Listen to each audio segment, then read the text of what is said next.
Part 25 of chapter 3.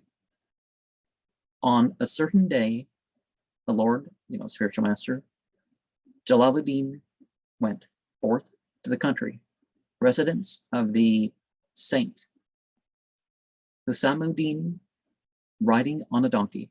He remarked, "This is the saddle beast of the righteous. Several of the prophets have ridden on donkeys, as Seth, Ezra, Jesus, and Muhammad. It so chanced that one of his disciples was also mounted on a donkey. The creature suddenly began to bray, and the rider, annoyed at the occurrence, struck the donkey on the head several times. Jalal remonstrated, 'Why strike the poor brute? Strikest thou him because he bears thy burden? Returnest thou not thanks for that thou art rider and he the vehicle? Suppose now, which God forbid, that the reverse were the case. What wouldst thou have done?'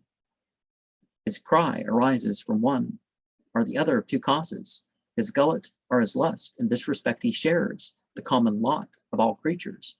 They are all continually thus actuated. All then would have to be scolded and beaten over the head. The disciple was abashed.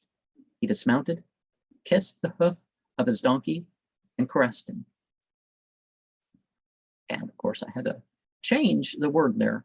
But people come up with all sorts of insults and stuff nowadays. "Oh, camel jockeys!" Like, so somebody richer than average, and some sort of skill or physical ability or something.